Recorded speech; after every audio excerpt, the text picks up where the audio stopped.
Yo, what's up? Welcome to PS I Love You XOXO episode 72. I'm one of your hosts, Blessing Adeoye Jr. Joining me is Gamespot's Lucy James.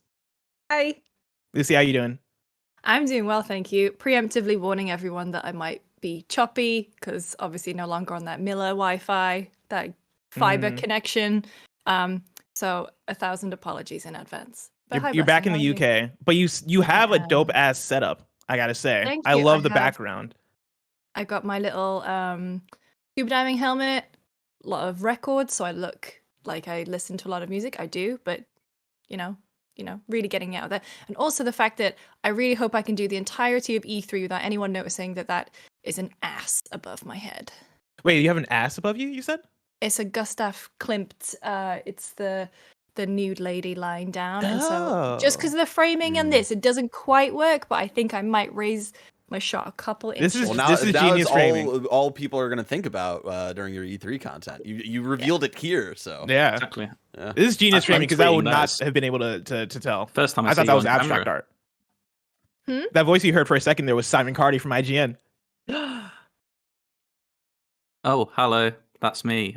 Pleasure to have you. Pleasure to be here. I guess we're also joined by Easy Allies Isla Hinck. How's it going? Hi. Good. Now we have a star cast for you for this spoiler cast, this Disco Elysium spoiler cast. This is a non-conventional episode of PS I Love You XOXO. Of course, it is Memorial Day, or we just got off of Memorial Day, I should say. Right, yesterday was Memorial Day, which means that Kind of Funny got the day off. Thankfully, we don't get many of those. But with that means that we've had to do things a little bit weirdly, not weirdly, just unconventionally. All right, we had the whole Disco Elysium book club that we did. #PS we played this.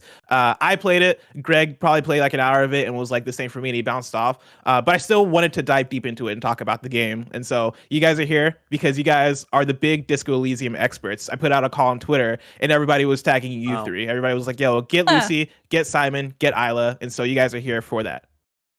I'm Welcome. on it. I'm on it because obviously very happy about that. I mean, a lot of stuff happens overnight. Right. Go on. Oh yeah. Oh, sorry. A lot of stuff happens overnight, so I just woke up and I was like, "Oh no, have I been cancelled? What is happening?" Oh, when you got all the tags. Yeah, I was like, "Oh god." I know that feel. I know that feel. Wait, it's because of the paintings you have behind you whenever you do streams. Everyone's just reporting them. Let's get into this. All right, we got a big old conversation to have about Disco Elysium. Remember, this is PS I Love You XOXO, your PlayStation podcast. Each and every Tuesday, we join you to talk about the biggest topics in PlayStation. If you like that, you can watch live right here as we record on patreon.com/kindoffunnygames, except for this episode, which isn't being recorded live because of Memorial Day. Or you can watch it Tuesday when it posts for everyone on youtube.com/kindoffunnygames and on podcast services around the globe. Housekeeping for you. Thank you to our Patreon producers, Mick at the Nanobiologist, Tom Bach, Elliot, James Hastings, Sancho West Gaming, Julian, the gluten-free gamer, Trent Berry, and Tyler Ross. Today we're brought to you by HVMN, but we'll tell you about that later. For now, let's begin with what is, and forever will be, topic of the show. Disco. Wait, listen, can I just suggest? Oh, yeah. Let's do it. That before you know what lasagna is. I feel like that should really be. Listen, it's not that I didn't know what lasagna was. I just didn't know the difference between. I just didn't know what was the clear difference between lasagna and pasta, and now I know that lasagna is pasta. I mean, that sounds like you didn't know, but you know. And to be clear, I still don't have a clear definition. It was one of those conversations where I feel like we were all talking about different aspects of what pasta and lasagna. Like we didn't even know what we were actually talking about. It was incredible. Well, this spawned because Lucy. I joined in late because I was making, and when I say making, I mean reheating a pre-made lasagna. This is all your fault. I know, and I'm living with the guilt every day. Here's the thing. In organizing the show, as we were approaching record time, Lucy hit me up and was like, "Hey, I'm making a quick lasagna." And you spelled it with an E, which I thought was very fascinating because usually I've seen it spelled with an A. But you're like, "Yeah, I'm making a quick lasagna." Okay, interesting. It can Is it be like both? I think, Doesn't it end with like or maybe AE? over How do here you it's an spell E. I don't know. There's I See, think I I went always- for like the Italian version. and okay? Well, then that was my thought, right? Like when I read it, I was like, "Oh, that must be Yeah, the way I put that an the E at the Italians end, I think. spell it, like the true Lasagna. spelling." But yeah, you mentioned that, and when I got into the call, I was like, "Oh, by the way, Lucy might be running a little bit late because she's making and eating a lasagna." And that then brought the we started talking about. Simon was like, "Oh yeah, I just made a lasagna." That was the thing. Yeah, I had it for lunch, which means I was well prepared for the stream. I wasn't going to delay anyone because I was eating my lasagna. And I thought ahead. I asked how he made the because that's lasagna, what I do, and I but suggested that Lucy- he might be boiling. I suggested that he was boiling the noodles, to which Simon was like, "No, you bake it," and I was like, "Am I? is that the difference? Is that what makes a lasagna a lasagna? Is it just a has pasta that you bake?" layers? It's a different type of actual pasta. Yeah. Blessing, like how? Oh my Yeah. gosh! And it's Hold like up, it's I've- not like you softened the only boil pasta. pasta. Blessing. How do Come you on, soften man. the pasta before you bake it though? Because you're not just putting rye. I'm But, so like, sorry I pasta. did this. Was it a wild suggestion for me to think that you might boil the noodles of a lasagna? I'm lactose intolerant, so I don't know Here's- what the hell's going on. I don't do it. Basically, here's how I made it. You got a layer of your tomato sauce mixed with your minced beef or ground beef, if you're American, and then layer of lasagna sheets, dry lasagna sheets, then a layer of bechamel white sauce. Then you repeat those layers 2 or 3 times, however many times you want. Put a load of cheese on top and bake it for about half an hour to 40 minutes.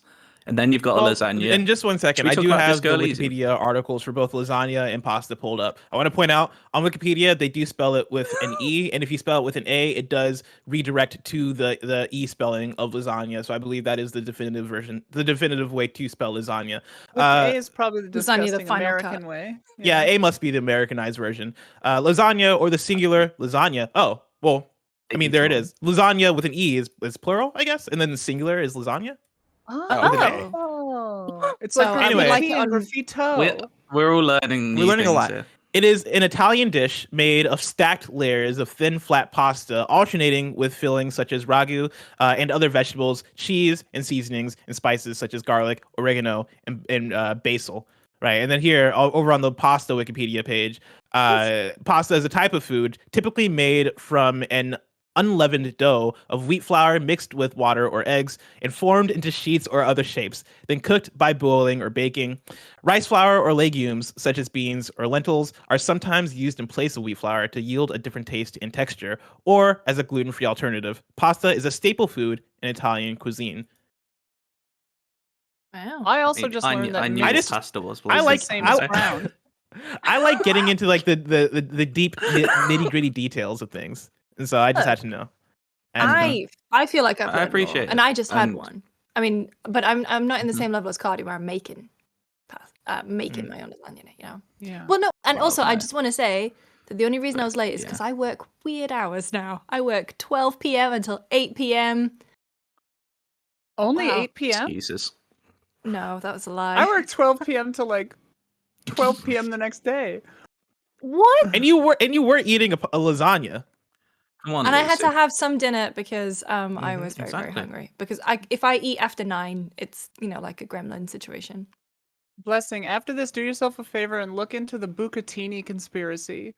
Is- Big Pasta was keeping down this. It's like bucatini's like spaghetti with a hole in the middle. It's like a straw. Mhm. Which I had never heard of it, but apparently it's incredible. But there Mm-hmm. was like a shortage, and then Big Pasta was like keeping it down. It's crazy. Big pasta. During COVID, Big Big Pasta, for yeah, real, big like pasta. literally, Big Wow. Pasta was keeping it down. I'm not even exaggerating. Absolutely wild. The higher up Wow. Italians just trying to keep it down. Yeah. Yeah, dude. The Nick Scarpino's out there. All right, let's talk about Disco Elysium. I want to go around the table and ask, how many times have each of us played Disco Elysium? I'll start saying that I played Disco Elysium for the first time this last month when it came to PlayStation 5, the final cut. And so I've played through it once. It took me about 30 hours to finish. Simon, what about you? I've played it kind of 3 times, kind of 2.5. So I played it originally when I reviewed it for IGN back in 2019 when it first came out. I did one full playthrough, then I loaded up a save halfway through that run and did a load of things differently just to see how different it could become. So that's kind of 1.5/2 runs. And then I played it again a couple of months ago for the Final Cut version to re-review it. So kind of 2, kind of Who's 2 by 3 you? different playthroughs of it. So I played most of the way through when it first came out in 2019, and then they were like, "Oh, we're doing the final cut," so I held off playing the rest of it. So I replayed when the final cut came out. So yeah, 1.5, 2/3. Isla? Yeah, I played it when it first came out, and then like 3 separate like quarter times since then, like kind of like everyone else, like from the beginning a couple of times, and then later. And I just did one of the political vision quest. I did the communist one, which was Mhm. very cute. Yeah.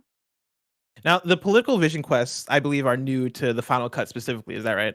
Correct. Yeah, I there are didn't get 4 of one. them. I It's didn't. weird. You I didn't internalize the Yeah. specific thought. Yeah, you have to before day 3, I guess you have to internalize one of the 4 like political modalities or whatever, and then yeah, you have a dream that night where your reptilian brain is like, "Hey, politics, baby," and then Yeah. you pursue it. See, I got one, and I just didn't pursue it because I was late in the Mm. game, and I was like, I'm about to finish this thing. Let me just wrap it up. And I kind of regret it because I I didn't got- realize that was the big new thing. Yeah, I got the communism one as well. I mean, it's only Mhm. probably another 20-30 minutes of content. It's not going to alter your Yeah, game maybe much, an but it's a hour. fun little. Yeah. Yeah, it depends how much you. Because the communist one anyway, I don't really know much about the other ones. Like it's a very very long conversation is what that Yeah. quest is, and it tells you a lot more context and history about the politics of that city, and kind of it's good. It enriches something that maybe wasn't fulfilled originally, but I wouldn't Well, say and you're I missing out completely by missing that. But Simon, you gave the game a 10 out of 10, the Final Cut a 10 out of 10. I want to start with you because I do want to know what all of you guys' did. overall thoughts are on Disco Elysium and the Final Cut. But Simon, I'm going to start with you. Like after finishing the Final Cut, you gave it a 10 out of 10. Where are you at with that game? Well, I think it's a 10 out of 10 game. Be weird if I didn't now, wouldn't it? Um, but I think I originally gave it a 9.6, which that's back when at IGN we used to have a 100-point scale, so I couldn't just give it a 9 or a 10. So yeah, I basically think it's an absolute masterpiece, and just a game like no other I've played, and one that I understand is not for everyone. Like, I can understand why Greg, after an hour went, I know this isn't for me, and backed off, because it definitely isn't for everyone. I don't think it's a game you should necessarily force yourself to play if you're not into it. But for me, it's one of the most rewarding and enriching games I've played, and just I think quite easily the best writing I've ever Lucy, what about you? seen What are in a your video game. broad overall thoughts on Disco Elysium? Never experienced a game that kind of made me go through so many emotions in sort of one go. One moment I can be having this really heart-wrenching conversation with someone about their life post-war and how, there is no meaning to life at all. And then the next I can be saying something stupid about disco and just really just like the most ridiculous things. And so in terms of that, in terms of just how the case progresses, like Cardy said, it's nothing like I've ever really played before. I adored the writing in it. I think sometimes, though, I think this is what some people think can be turned off with Disco Elysium, is that sometimes it was a bit too intelligent for me, whereas some of the stuff they were getting into, I was like, oh, I only have a passing knowledge of this. I think I understand what they're talking about, but I will have to do some Googling later. So it made me feel stupid, but not in a way that I hated it for. I was more excited and enthralled and just taken along for the ride. And also, I just love the art style too. So writing and art style. Oh yeah, the art style is incredible. Yeah. Really quick, What about you? before we move on, I think only on my end, Simon is really desynced, and He's crazy out of sync for me too. yeah. Me but, too. So I've Really? I turned the video off on all of you. So I'm going by Okay. sound. Yeah, because Ooh. Blessing will start talking over when Simon is like ending his sentence. So Simon, if you could just pop out it, maybe restart Discord and then pop back in. and then this is still going to be in Cool, the show. that's weird So, 'cause everything's fine for me. yeah, Hell yeah. It has to be. It has There to we be go. one of us. Cool. Yeah. And so, like It Follows, I've passed the curse on to Simon. I love the idea that all of us, like, at some point, each of us Yeah. will be cursed with some sort of major and each major of us video will end problem. up eating a lasagna today.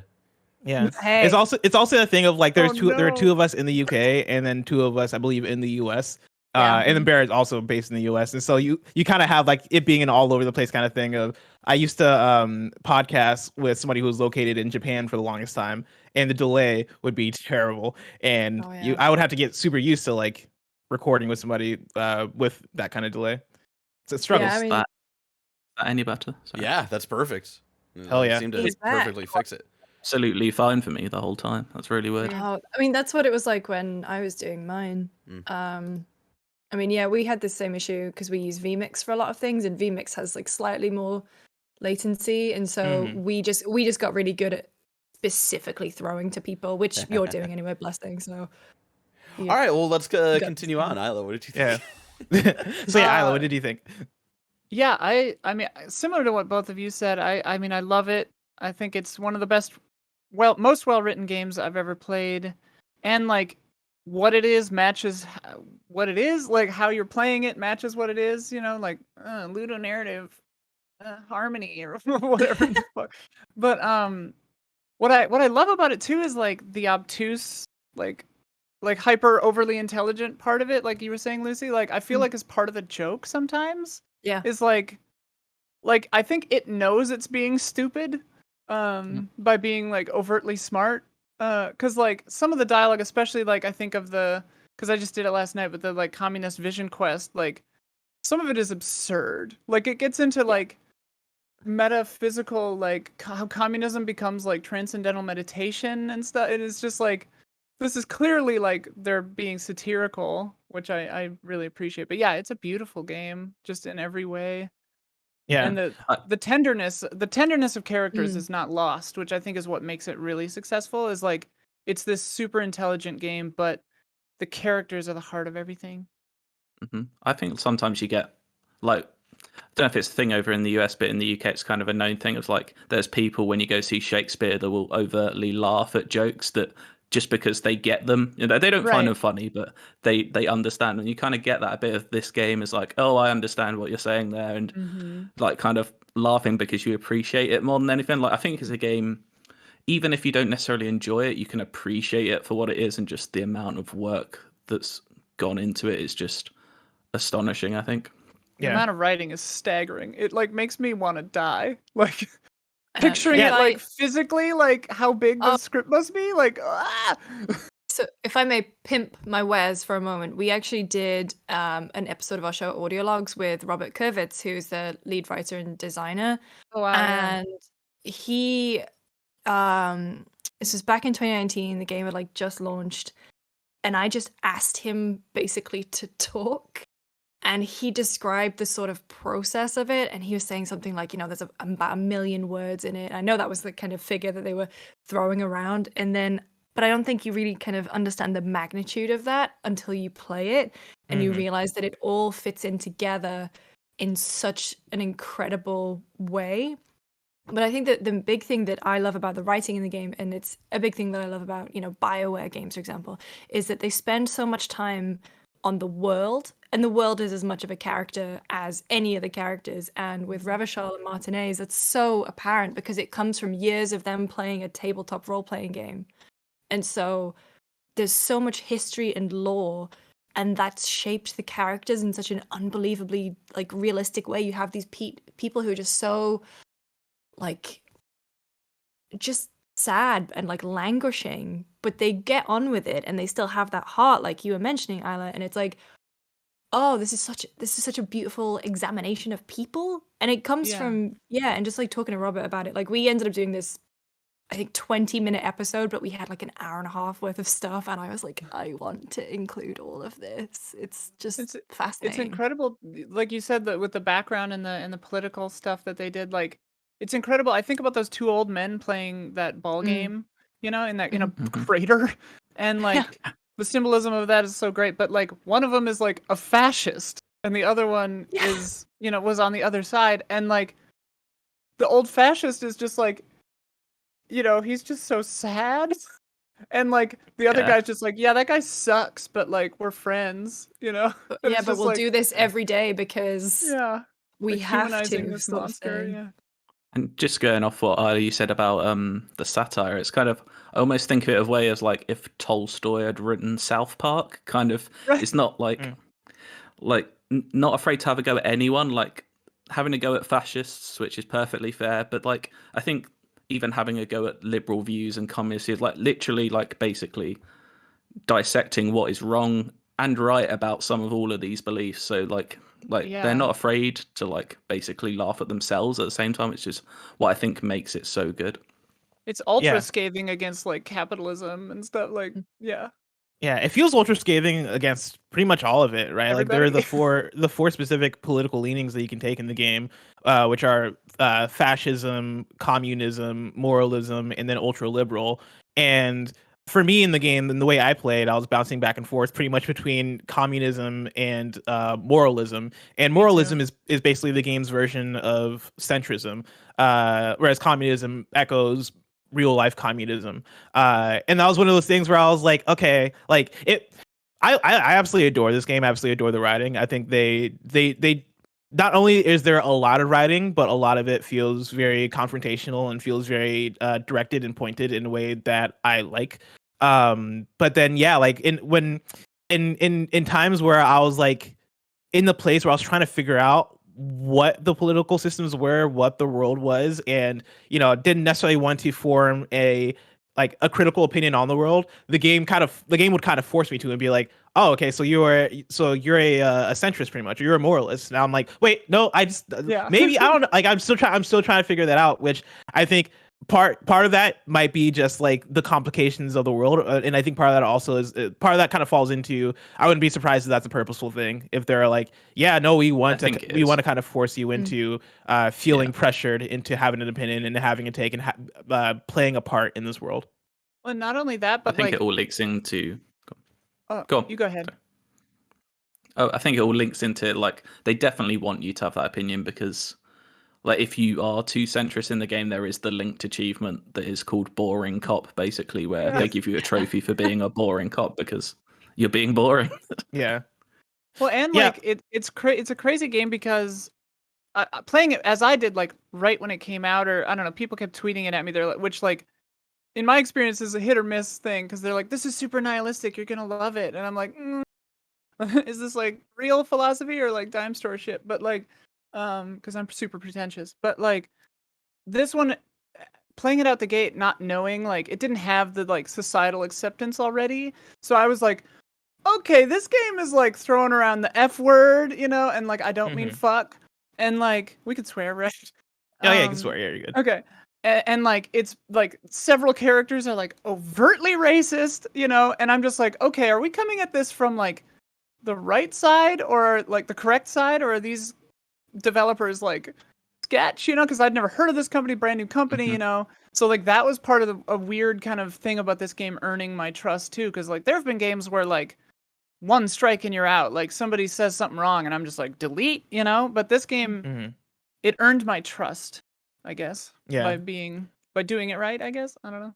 Yeah, and that kind of feeds into where I kind of sit with the game overall. Like I've talked about the game on previous podcast episodes, and my thoughts on it. I absolutely love it. But to echo probably what I've said before and to add a little bit more, right? Like when I first started the game, I was immediately blown away by not only the quality of the writing, because the writing felt very much in many cases almost poetic, and then in other cases, like I said, confrontational. It felt like it had something to say, and it did a really good job at saying those things in ways that felt like they flowed, in ways that felt like they were really put, like it feels like reading prose a lot of time, right? It feels like reading poetry, especially when it gets into describing the world, and especially when you get into the different voices, right? Because the game does the special thing where for the skill system, you have a bunch of different skills that basically play the role of different voices in your head that speak to you. And I want to ask you guys in a second, like how you played and what your skills were and all that stuff. But for me and how I played, I have the game screen pulled up over here so I can literally just look at it. But for my character, for my one playthrough that I've done, I had very high intellect. I had high motorics, and then I had 2 physique and 1 psyche, and that basically meant that my character extremely smart. I would use my encyclopedic brain a lot, and basically what that would mean is that my the encyclopedia in my head would speak to me and give me context around the world. And I should read in a second. I'll go through the plot so I can actually lay out like what the fuck is this game. If somebody's listening to this and they're like, oh yeah, I'm just gonna jump into this spoiler cast blind.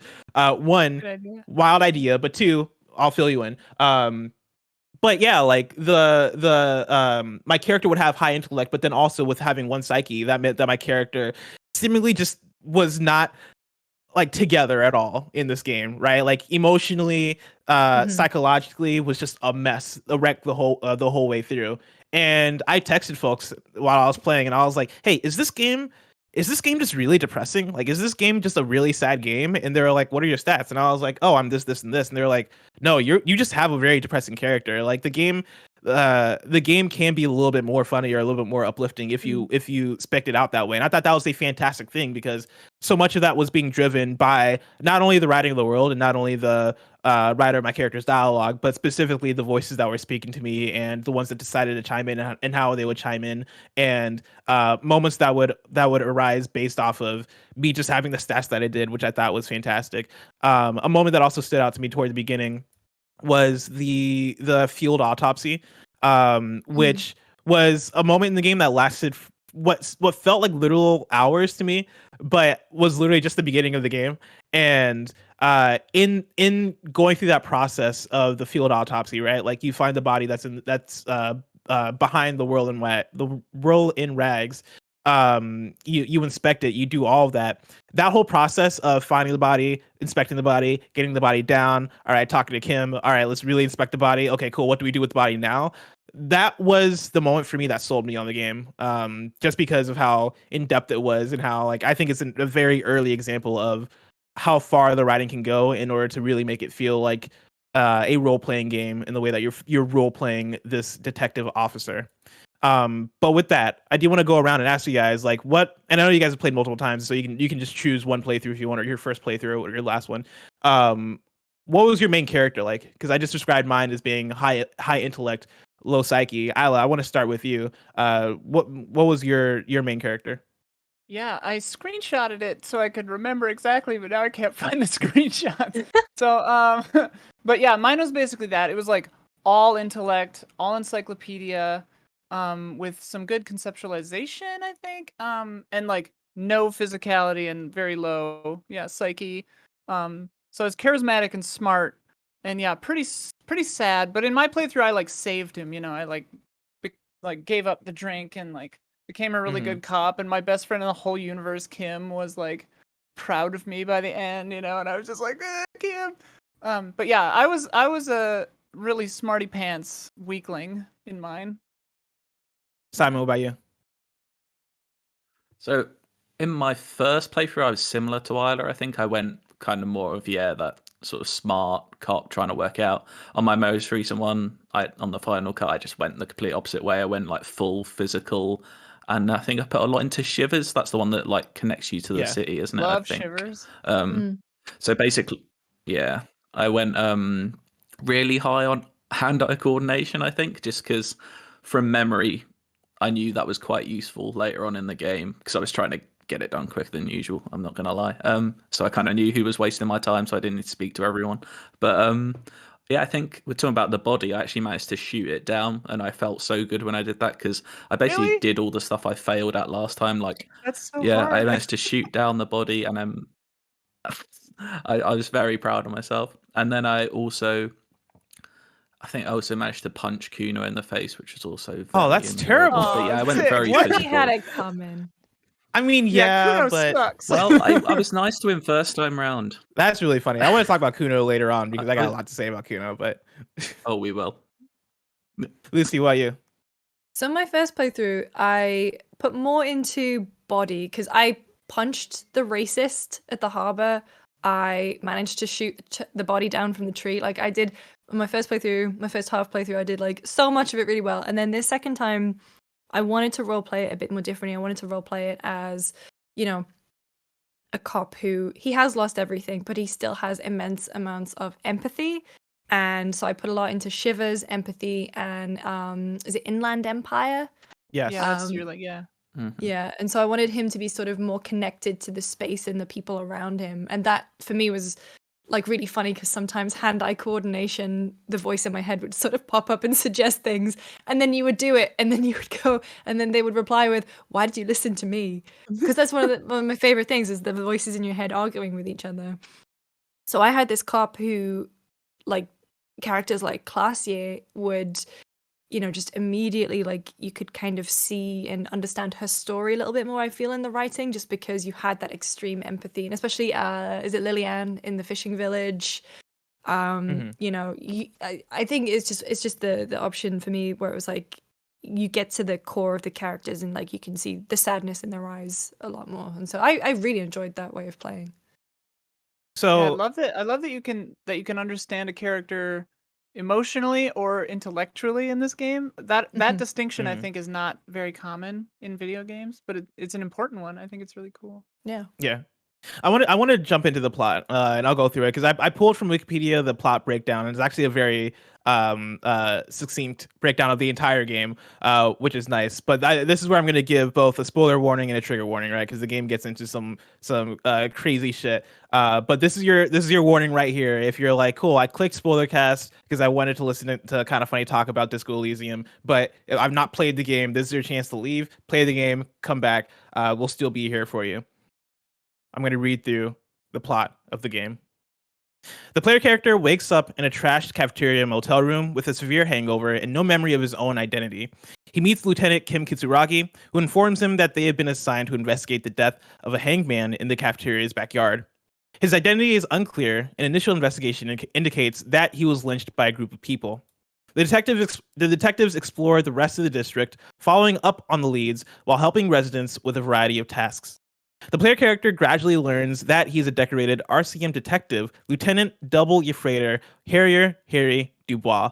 I'm going to pause there and ask you guys, in the first day and a half, 2 days, it could take however long, depending on how you play, right? Like your whole goal, or one of your big goals is pretty much figuring out who the fuck you are, because you wake up with amnesia. You don't know what the fuck is going on. You don't know who you are. You don't know who you know. You've lost all your things. You don't have your badge. You don't have your gun. And you're trying to figure all of that out. I want to ask for you guys, like, what was it like for you playing those first few days? What was that journey like? I guess recollecting your things and recollecting your identity. Lucy, I want to start with you. I loved it because I think that's a really clever narrative hook as well, where it's not just, you know, you are a pre-made character and you're dumped into space, and, you know, this gives you the avenue as the player to sort of uncover the world as you're uncovering the character, and obviously you kind of get to build that character.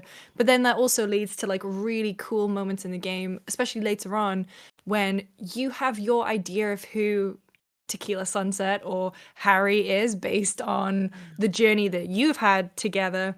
But then when you talk to people who have known Harry beforehand, or you kind of read your own file and you discover more about yourself, you kind of get this amazing, I don't know, like crashing together, but also dissonance of who this character even is. Because that's, you know, weirdly in like real life, you know, you are a person over a long amount of time, and some people will only know you for a certain amount of time when you are a specific person, but you were a different person at different times in your life, and that's a really cool thing that this game explores. So that's what my first few days were like, but I did demand that everyone call me Tequila Sunset. You went with Tequila Sunset over Harry. Absolutely, I did. Damn. There's also Isla, like Raphael or whatever that you can do. Oh yeah. Wait, can you do Raphael? It's early on. You can say your name is like Raphael Armando. I did that on my something, latest something. one, yeah. Yeah. I think is that when you talk Cousteau, to I think it is, or something. I insisted on that. when It's you like talk to Classier Manana. or Manana or Kim, maybe, I don't remember. Mm. But yeah, in my playthrough, like I hadn't seen my face until I got to start sleeping in the shack on the beach. The expression. Yeah, the expression. Yeah, so I hadn't seen my face. I didn't know my name. I don't think I ever got my gun back. I knew it was where Really? it was I knew where it was, but I was just like, I don't need it. Like, cause I you kind of decided have to do kind some of- shifty stuff too. right. I was gonna say, did any of you guys get your gun back? I got my gun and my badge. I did. Okay, I got the because that was badge. it. That I was did a it moment first in the time. game Yeah. when you get your gun back. Because Ugh. yeah, you Pigs. basically you meet the pigs, and it's this confrontation at night between you and them, and they're basically this crazy lady that has a police siren that's going, and it's one of like the game does a really good job, right? It's a point and click adventure game / computer RPGs, classic RPG, CRPG, where you're going around for the most part. The game is very chill, and then it has a few moments where things just ratchet up to 10, and this is one of those moments where things had ratcheted up to 10, and this lady is going crazy with your gun, and you have to figure out how to get it from her. Whoa. Yeah, it's a Yeah, it's slow a her fantastic down. moment. It's Oh, yeah, it's I did Very it. intense. It's just because Kim's obviously sort of freaking out next to you, and you're trying to also talk him down as you're talking the woman down, and it's a really cool moment, but it's also, like Bless said, like just one that puts you on edge a bit. Yeah. Yeah. Can you Simon, also buy a different gun at the pawn shop? I did that part a long time Wait, ago. could you? Or You because I can- thought you the can pawn shop find gun was your one. gun. Or is That's it a what I different one? thought. Yeah.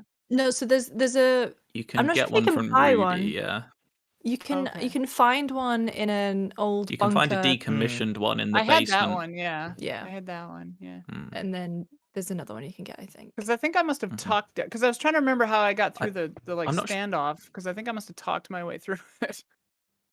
I think I talked everyone down. But yeah, the first time I played, it's a long time ago. The first time I'm going to talk more about my most recent run because I can remember that one. But I kind of just insisted on it to everyone that I was a superstar disco cop, basically, with a little bit of apocalypse cop thrown in, which these are all mad terms that they've come up with, but I love them. Basically, the disco apocalypse is coming in my world, and I really wanted it to happen. Describe but to me the it disco never quite apocalypse, because that's happened. not But, something I came across, and I opened up the club. Okay. I was just making it up. So I didn't do that last time. I kind of half made the disco apocalypse off in my head. You can basically, superstar cop is like, he's just the most, like, he thinks he is the world's greatest cop, and he like tells everyone he is. He doesn't really have anything to support that. It's quite funny when you first find your case files and he's like, oh, like, I've done 150 cases or whatever it is. Oh, I'm incredible. 200, Like, yeah. he's just like remembers how arrogant he is in a way. But it's, yeah, I kind of went that way with it.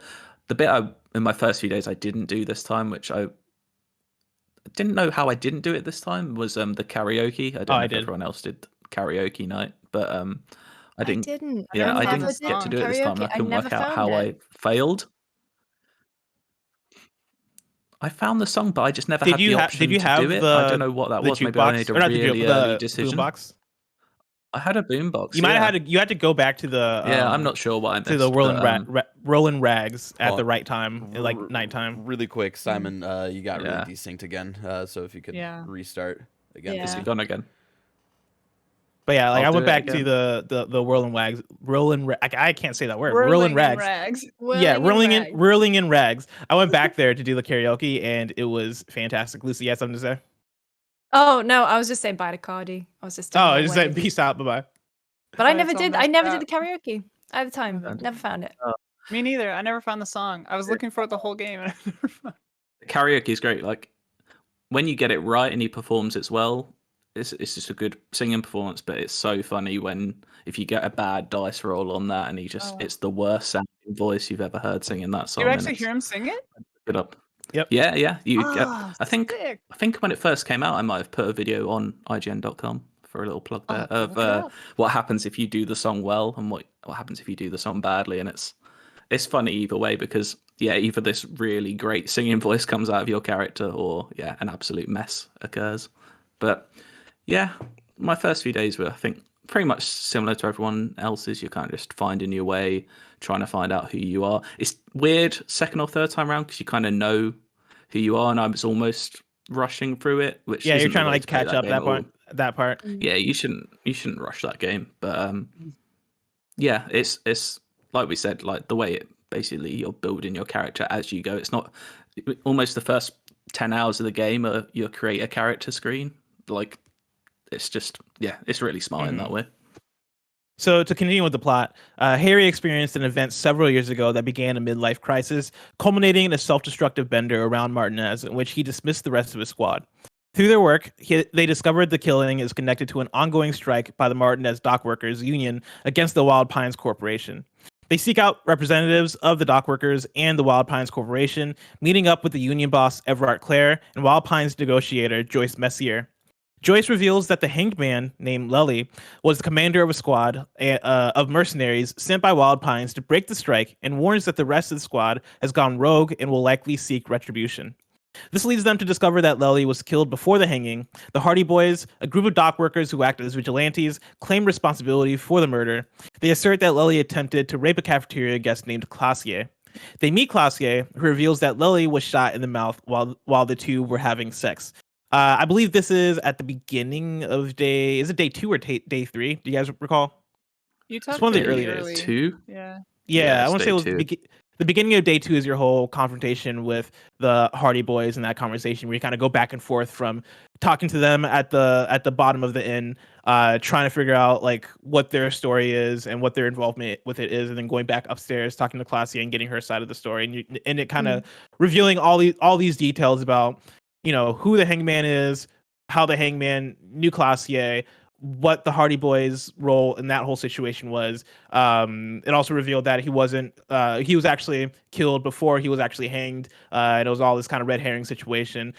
How did you guys like that whole portion of the game? Because that's a pretty big, I'd say, like story moment where you're breaking down a lot of information at once in the investigation. Then, Isla, I want to start with you. I really liked it. I think. Oh yeah, real quick to bounce off something Lucy said before. I love that it's intentional amnesia, which I think I haven't seen much in a narrative. Oh, but yeah.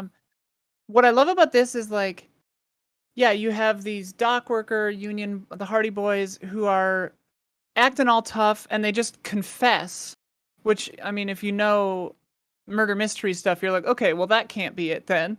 And then Classier is like, no, he didn't assault me. We were like friends with benefits, basically, which I thought was cool. That she was kind of just like, no, that's not what's happening. And I love that they seed the gunshot from across the, like, you can go out on the balcony, and with Kim, if you have good visual calculus or whatever, you can like see the trajectories, the possible trajectories of the bullet, and like there are like 3, I think, and that leads you into the next part of the investigation where it's like, okay, it could be from the doomed commercial building, it could be from over here, or like impossible long shot, that island out there, but like that shot is stupid impossible, so probably not that. And I just love that you get that lead in, and it feels like legitimate detective work. In this part, you're interviewing a suspect, you're interviewing unreliable suspects, and you're doing this visual calculus to see like, okay, these are the clues, which don't line up with what anybody's saying, kind of. Which is just a really special part of the game.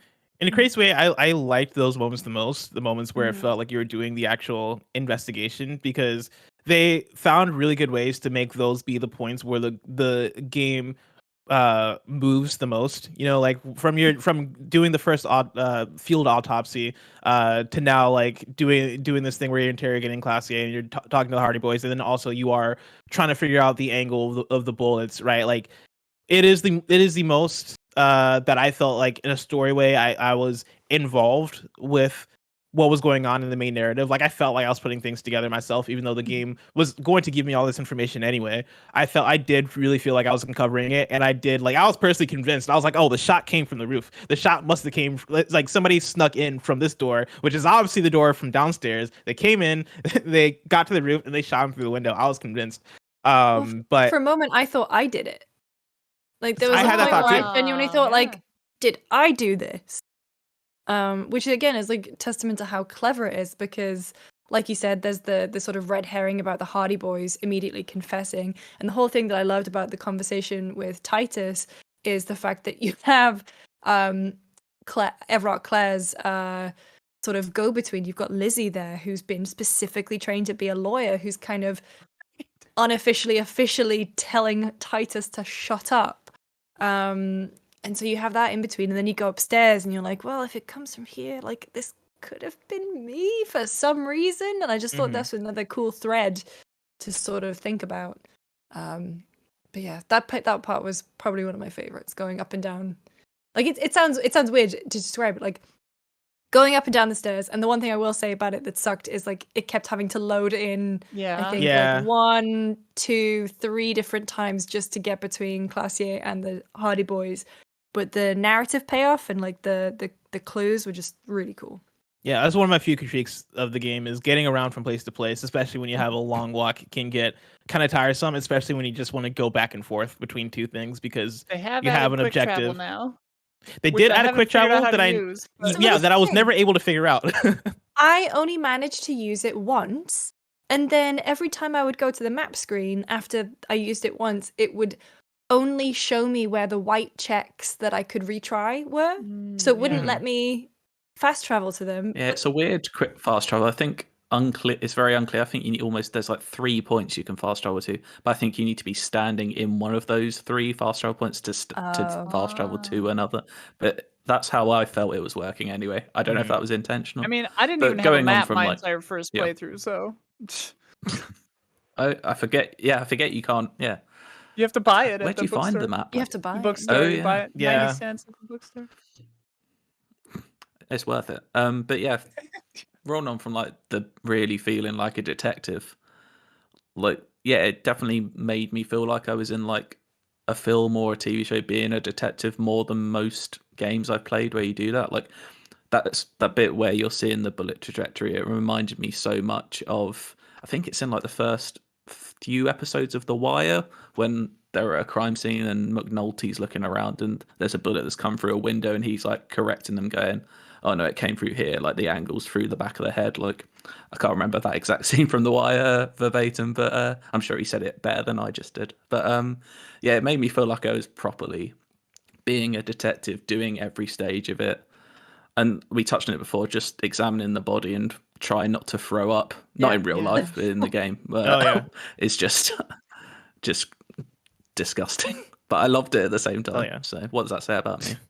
To continue with the plot, right? Unable to figure out the origin of the bullet and fearful of the authorities due to her past as a corporate spy, Classe enlisted the help of a truck driver and union sympathizer named Ruby, who staged Lely's death with the rest of the Hardy Boys. The detectives find Ruby hiding in an abandoned building where she incapacitates them with a pill device.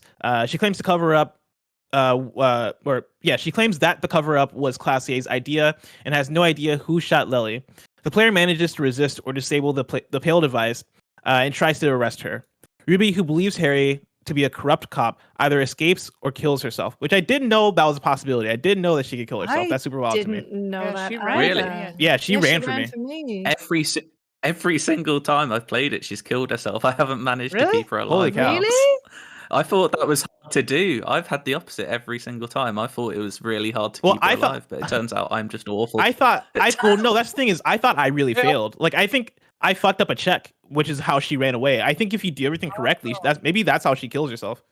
Oh.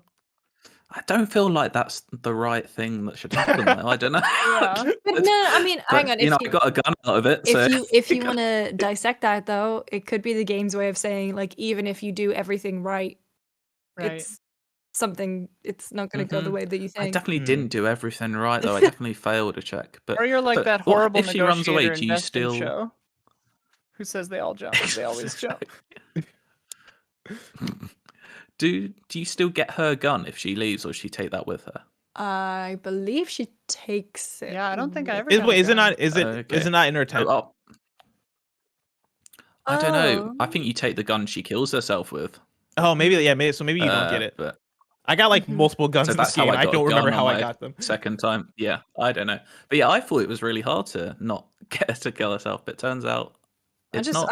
I mean, the bit that was hard about that section for me was like not dying. Yeah. Because I don't think I had enough points in whatever I needed to, because it seemed like every other conversation option I was getting dinged. Same. And It down killed I me had like so 3 many times. drugs. Yeah. I want to started talk. popping after every. I want to talk a little bit about like the stuff that happens between you finding Ruby and also you like getting to the fisher, the fishing village, because that's kind of where the game really opens up another time where it is, all right, cool, here's this whole other side of the game, and also before you can even find Ruby, we're going to make you pass a shivers check, a skill check, so that you can actually open up this route to getting to her. But in order to do that, you have a bunch of stuff you can do on the side to help raise what that check is. And so if you want to, you can go check out the church, open up a club in the church, figure out what the fuck is this mysterious thing that's going on in the church with like a weird spot that is just insanely silent for some reason. There's also Spider-Man. There's a whole bunch of shit that's going on. It's hardcore. Yeah, like what? Of course, the mega. What I want to know from you guys is, one, like, how'd you guys spend that time, and also like how do you guys feel about the fact that you have to pass a skill check, right? You have to do the shivers check in order to progress from that point. Simon, I want to start with you. I spent a lot of my time with the cryptozoologists and the crypto fascists, basically trying to find is it the illusion phasmid? I think that's the name of it. I'm a little bit rusty, but yeah, basically going around finding all those traps, talking to them, talking to his lovely wife in the whirling rags, and she gave me a pen, which was very nice for my troubles. But basically, yeah, I spent a lot of time doing that. I didn't do the club on my second run through. I did do it first time round, and did call it Disco Elysium because that felt right. Like the only way. I want to talk to the person that didn't pick Disco Elysium. Who are you? Well, why would you do such a thing? The other name that you can pick is the original name for the game, because it wasn't always called Disco Elysium. It was called like something for the Furies. Yeah. No Hate for the Furies, or yeah. Oh, I can't remember what it's called. Too. It's very similar to that. Yeah. Easter egg there. But yeah, I spent time with, I think we mentioned it before, Liliane, who's one of my favorite characters, who is basically a widow who lost her husband to the sea because she should always respect the sea, and he did not, and that is what happens. So I think I actually managed to go on a date with her. I say a date. We walked in the rain to the end of a really nasty beach and just had a chat. It wasn't, it was nice, but something to do. Yeah, I think you have to be really like. So basically, on that run, I was kind of cheesing it. I had a save point. I was reloading just to get the check, just to see what would happen. I think I save scummed that freezer basically. that you try to open. I think my first playthrough, that was the only time I save scummed, was trying to open that. Was that for when for trying to store a body, or was that for trying to? I think it was trying to put the body. I don't remember what I was doing. Oh no, the yellow one that you have to use that like weird open. I don't even remember what's in it. It was so long ago. Because they're I think there are multiple reasons why you want to get to that freezer eventually, or at least that area. Because at first I tried to get there, there's a big upright freezer. I put the body in that. But then there's that other freezer. Oh, the polar. The other freezer has something for the programmer. Oh, right. The backup file is in there, so she gives you the thing that you can open it with. Right. I think that's the ice cream machine. Yeah, the ice cream machine. Yeah. Yeah, it's the ice cream machine. I loved that Yeah, programmer. I spent a lot of time getting to know myself. Me too. I just love how straightforward she was, and then when you're kind of trying to figure out if you should build a nightclub in there, she's just like, I guess. Doesn't, just so apathetic about it because she's so driven to figure out what this 2 millimeter blank space empty nothingness is. That whole church section was something, because it felt like I didn't put it together that was like a side thing. I thought that was the main quest because it felt so big and everything that was going on, right? Like you had the lady that was doing her research, you had the party group, and you have like this big church setting that you have Spider-Man also, but then you have like this church setting that feels like there's just so much weird shit happening, and you're being looked down upon by, I forget her name, but like the spiritual figure in the game. Dolores Day. Yeah, thank you. And it felt like, to me, that was probably my favorite part of the game, because it felt very much like you were just there chilling with the dudes, right? At least for me in the way I played, because I was playing the cop that was basically just doing things because they needed to get done, right? Like I was trying to get information, I was trying to move on to the next thing, I was trying to speed up the investigation. And so my relationship with the party dudes the club dudes was basically like, hey, I'm gonna help you. I'm gonna help you open your club, but that is because I don't. That's because I don't. Transactional. Yeah, it's transactional, and also like I don't want you guys to do this in like a bad way, in a harmful way, right? And so you guys can open your club, but you don't get to make drugs here. You know, I made sure that they were homies with the researcher. Like I made sure all that stuff went down smoothly because I thought that was my Yeah. responsibility as a police officer or a police detective. But all that stuff to me was just so fascinating because it just got so weird. Especially when you're talking to, I forget the name of the Spider-Man in the game. Yeah, I do too. Yeah, Flyman. Spider-Man. I thought it was like Gollum. I don't know. Oh, yeah, he took it as just because the man who lives in the yeah. roof. And the He has a raptor. name that I thought was like akin to like a Spider-Man. It was legitimately like arachnid fellow. Something, yeah. Yeah. I mean I love that element of the like going from like hardcore cop stuff like looking at footprints in the mud to figure out like okay, there were this many people here and one of them was a woman. These shoes are really small. Like going from that to like oh, I'm researching a cryptid and I'm learning about cryptozoology from this guy and I'm helping this programmer figure out this odd void and talking to like a dude who lives in the rafters and there's like a ghost of this like political goddess and stuff. Yeah. And it's just I loved how it mixed in the like extra normal paranormal kind of magical realist stuff cuz it felt like it fit. Like I bought that this world had that kind of stuff. Like I buy that if you get really good at communism, you can read minds in this world. Like I buy that there's a cryptid like polluting this dude's mind. Yeah, that like an Insulidian phasmid could just walk out of the leaves and just appear. And it was amazing. And like because it didn't feel like out of nowhere too because I'd like done the work with the cryptozoologist and stuff.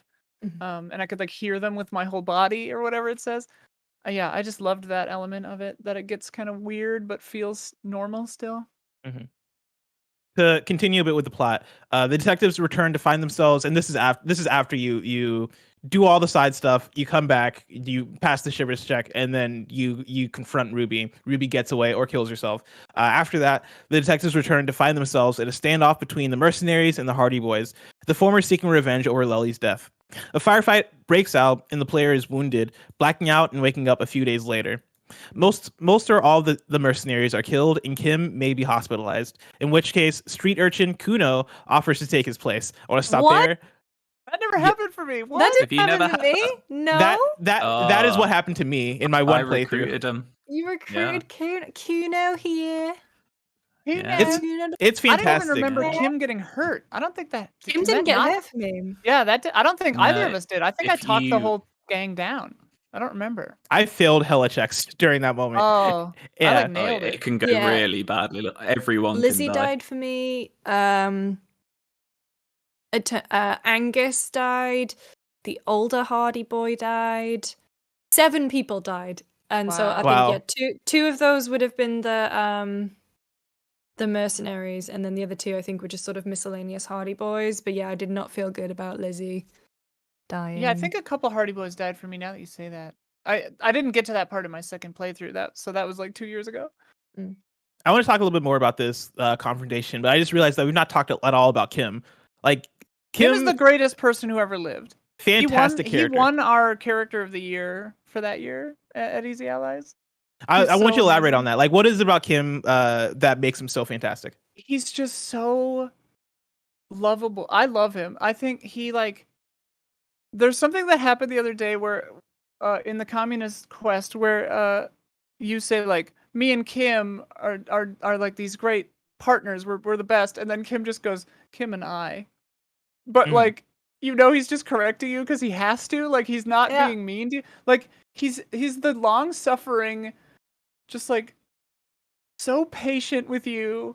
And like earning his trust and like forgiveness toward the end was like he stood up for me in my playthrough. He stood up for me against my old partner, and it like one of the greatest moments in video games. It was just like, oh my god, Kim likes me. Like, yeah. When that trophy popped that I had like officially won over Kim, and I was like, oh thank God, because I just felt like Kim has big Kif from Futurama energy, where he's just very beleaguered and will just go along with things, but he will also be the voice of reason And even if you're doing something really stupid, he will go, okay, Mhm. let's try it. And so he's always like very reassuring, very by the books. But as you kind of go through the story, and he lets up a little bit. So you like, first of all, I think you find out that he has 1 cigarette a day, Mhm. and you're just like, oh my god, Kim, the Mhm. Kim that Kim Kitsuragi does that.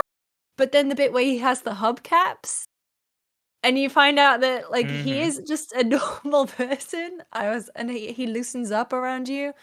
And sometimes like you'll have these wild guesses, and he just kind of goes, I don't think this is relevant. And then somehow later on it will be relevant, and he will always be like, okay, yeah, you're right about You that were one. right. Yeah, you're right about that one. Yeah, He's- I love it's him. funny because in the game, you learn later on that you are this quote unquote superstar cop, right? Like you are this cop that has a history of getting things done, and you've done so much, right? And Kim when he comes in seems to know you as that, but you also come in as this dude who's like, oh yeah, I have amnesia, like I don't remember anything. And at first Kim is like, like okay, sure, and then I don't even know if he ever like truly believes that you really do have amnesia, but he comes around and like kind of just goes along with it. And the patience that he exhibits throughout the whole process, but then also him like also having trust in you in your process, even though you are doing all this crazy shit and doing things not by the books and being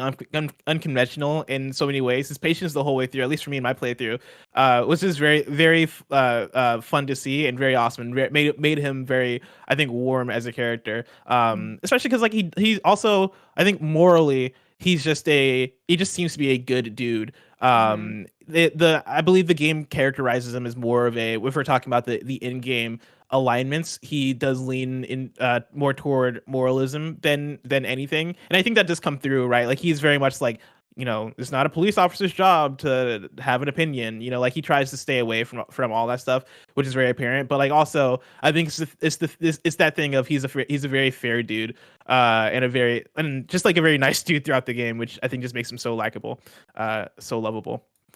I want to talk about the confrontation, but before I do, I want to tell you about our sponsor. This podcast is brought to you by HVMN. Sitting at your desk and reaching for that sugar-loaded latte or that sweet and quote-unquote healthy snack bar that's not so secretly loaded with sugar? Take a small step to improve your day and avoid the sugar crash by mixing in some keto powder to your coffee or trying an HVMN keto food bar. Trying to lose weight, sleep a little better, and not feel so groggy during the day? Health via modern nutrition can help you do all of those things with a few small keto-friendly choices to improve your metabolism throughout the day. The average American consumes around 17 teaspoons of added sugars each day. If what you put into your body today is the foundation for who you become tomorrow, start reaching your goals by being aware of and cutting out unnecessary sugars from your diet. HVMN is obsessed with helping you reach those goals through modern nutrition, powering your metabolism with less sugar and more ketones. How do we know so much about this?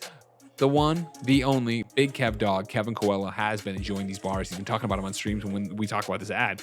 He enjoys them. They're tasty. He likes them. So why not be like Kevin? HVMN is a nutrition company that takes the mastery out of counting macros. They're results-driven, modern nutrition for modern lifestyles with less sugar than competitors. Their products provide lifestyle and habit upgrades that help their customers become healthier and better versions of themselves. By using real, organic ingredients, HVMN has made the keto lifestyle and a whole bunch of improvements easy with healthy and low sugar options that are great for you and deliciously satisfying. HVMN offers single items like MCT oil, keto food bars, and keto collagen powder, or you can grab a kit that includes all the essentials at an everyday discount. Right now, HVMN is offering our listeners an additional 10% off your first order when you go to hvmn.com/kindafunny. Embrace healthy living today. Go to hvmn.com/kindafunny for 10% off your first order. That's hvmn.com/kindafunny for 10% off. And we're back. Before we even actually get into the confrontation, I realized that Simon hadn't said anything. Simon, did you have anything to say about Kim? Just echo what everyone else said. I think it's just the dry wit. I think my favorite line in the whole game, and I think it's one that gets cited a lot, is when I can't remember which racist that you're talking to, but he's like, Oh, I didn't like that racist, but he wasn't as bad as the last racist we spoke to, or something Yeah. along those lines. And it's just like he's kind of there. It's weird because it's a game where you role play so heavily as the main character, but also kind of has Kim is also your eyes in a way. Like he is just like an outside thing going, like almost allows you to do these crazy things, but also through Kim's eyes go, this is like so odd. What am I doing? It kind of lets you off the hook of what you're doing. It frees you up, and that game wouldn't be half as good without Kim by your side. So talking about that quote unquote combat sequence in the game, right, where you get back to near the end, right, and right outside you have the confrontation between the Hardy Boys and the mercenaries. How did you guys feel about the way that was handled in the game? You know, we already talked about a little bit of how that stuff panned out for you. I know for me, I was failing every check imaginable, and I had made the commitment during that I wasn't going to reload a save. One, because so much had already happened, and I would have to like replay a lot if I wanted to redo any of that stuff. But then also, I felt like for such a big moment, I just had to stick to it. And by the time I had failed like my however many check in a row, I was like, oh man, all right, this is going rough. And so yeah, like my I want to say that multiple people got shot. Not that many people died in mine. I think one person from the Hardy Boys died, and then maybe two mercenaries got shot in the face.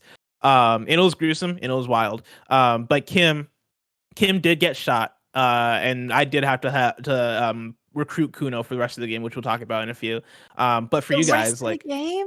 yeah, for the rest of the game. Insane. Yeah. I didn't even know that could happen. I didn't either. That's nuts. And let me tell you, and I guess I'll just talk about it here, right? Like Kuno at the beginning of the game, so insufferable. A terrible child. Maybe adult. I couldn't tell.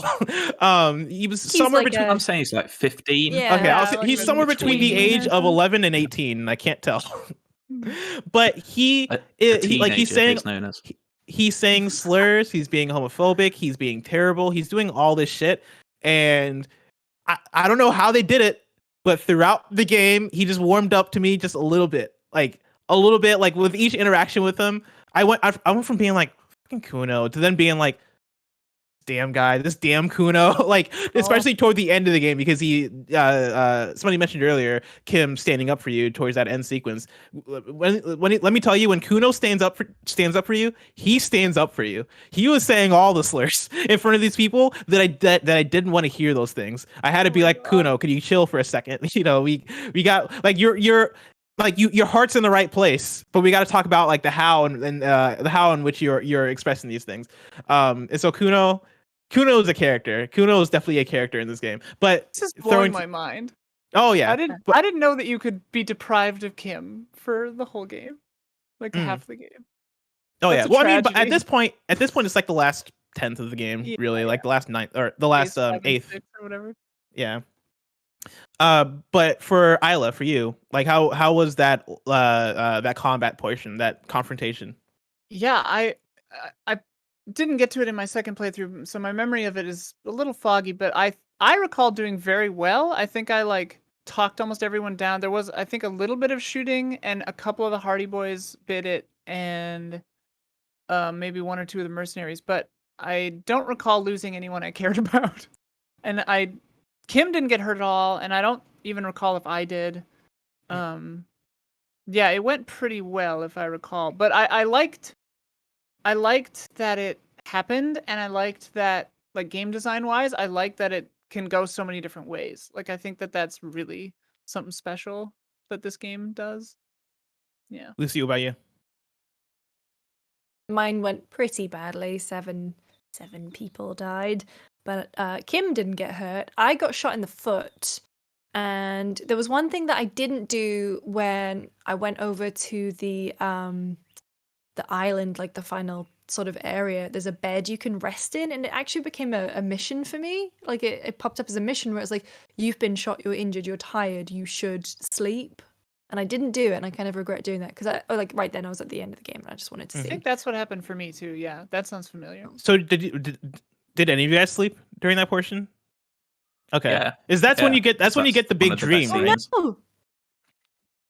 Yeah, and you meet your ex-wife. That's yeah. what Oh I yeah, meant. I did that. Yeah. Oh, I Yeah. missed that. It's a very big, Yeah. very weird portion of the game because it goes on this long dialogue sequence where you're dreaming and you confront Dolores Day, who I believe is also your ex-wife for some reason, She's and manifesting as as Dolores. yeah, Oh my God. and you just go on this long conversation, and you're kind of like you're in, having like, this a back and flooded forth. City. It's really the only cool. part of the game where I was like, I don't know if this fits. This feels weird, like weirdly out of place, and then also like just a weird left turn for like what the focus of the game is. Because for the whole game, at least for me, I wasn't thinking about the ex-wife at all. Like, I think it's brought up. It was brought up maybe once or twice in my playthrough as a thing that like, oh yeah, you had a family, or like what's your family up to? But I never thought about it too hard, and so I got there, and I was kind of like, all right, okay, cool. So like, That's so interesting. are to me. you you're my ex-wife? Okay, you're the reason I'm doing all this. Okay, cool. And they're doing it in a very poetic, very prosy way. And so even reading it, it felt kind of cryptic and weird and very symbolic in a way where by the time I finished it, I was kind of like, all right, a thing just happened and I don't totally get it, but I'm just gonna keep moving on because this game has a lot to say. That's funny because my playthrough, the case was obviously like I was working the case, but the real focus was saving this man for me. Like, so his past and his wife and making him stop being an alcoholic and all this stuff was like my primary focus, kind of. So like that felt like a really big payoff for me. Wow. That dream sequence. So yeah, I didn't have that dream sequence, but I feel like I still got that payoff because, well, she's explained to you when you meet your ex-partner, and so even I think just because it's kind of removed from the more subjective opinion that Harry has about her, and you hear it from this third party, that I was kind of like, oh, this is why. But I suppose I didn't get the emotional payoff of how much it affected him, like having that final meeting. Yeah. Simon, what about you? How'd you feel about the that dream sequence? I really liked it because I think similar to Isla, I had that connection of wanting to find out his past, and I think there's a couple of like payphones dotted around where you can ring and you just have this number in your head and it turns out it's your old home and you can speak to her multiple times, and there's one like quite heartbreaking bit where you can just keep ringing the number and she just basically keeps telling you to go away, like you're drunk again and stuff like that. So like you can tell basically he's gone on this bender because basically his wife left him. And yeah, that dream sequence really did. I think on my latest playthrough, I kind of didn't accept it. I kept begging her. I was being quite pathetic, like take me back, and it was just really heartbreaking. So it's a great way to spend a Friday evening. So to round out the rest of the plot, right? After the whole confrontation, the detectives begin chasing down their last leads, and by the detectives, it's either you and did Simon just peace out? Simon did just peace out. It's either you. I didn't want to interrupt the podcast, so I just told him to restart his. Oh, I see. Yeah, I he was see. way out of sync for me again. Gotcha. Don't worry, but- it's all okay. Hey, he's back. Either you and Kim or you and Kuno, you guys begin chasing down the last leads, determining that the shot that killed Lely came from an old sea fort off the shore of Martinez. The detectives explore the fort and find the shooter, a former commissar from the Revachol communist army named Josef Lilyanovich. Lilyanovich Dros. Josef reveals that he shot Lely in a fit of anger and jealousy. His motivations are born out of his bitterness toward the capitalist system Lely represented, as well as sexual envy for Clausier.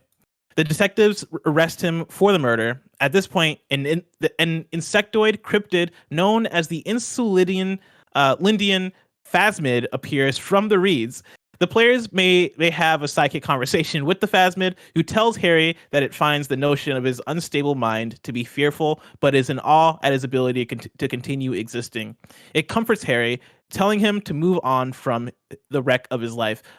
In my doc where I keep notes, I just have one note highlighting that part, and I just typed, "What the fuck."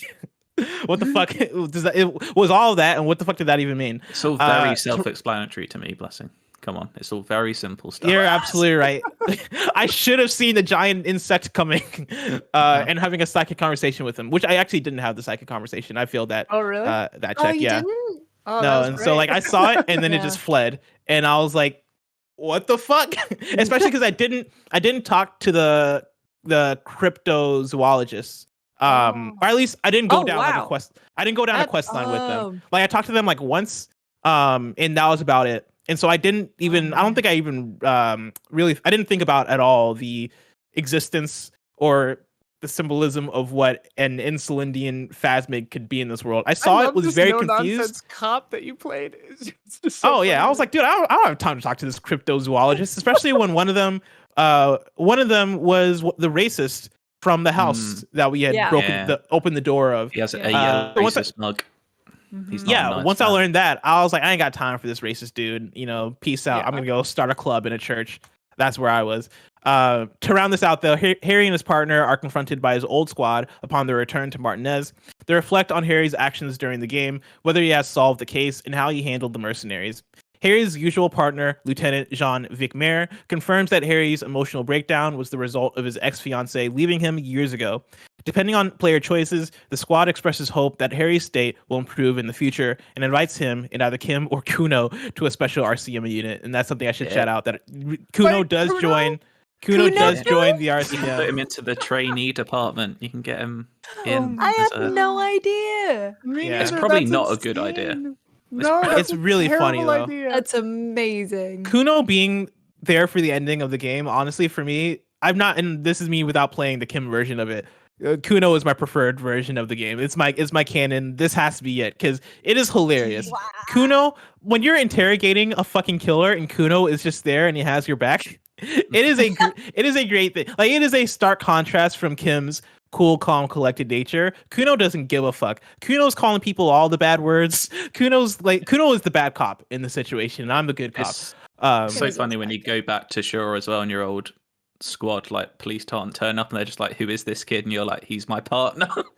You're just like, "Where did he come from?" It's They're like, of course he is. yeah, it's so hard to get them to take you seriously too when you have this kid It's who's hard. ridiculous. It's hard to get Harry Dubois to be the good cop. Like you have to be pretty rough around the edges to play Oh, the yeah. bad cop with Harry God. Dubois. Well, it's tough too because the whole conversation with at the end with your partners, when you're with Kuno, is Kuno being like, "We got to tell them about the big bug," and me knowing for a fact that, listen, I have amnesia. I just got done with a drunk bender. I'm not in a good place with these people. I have you as a partner. You troubled child. I'm not going to sit here and try to convince them that I saw a gigantic bug that Wait. ran away into the distance.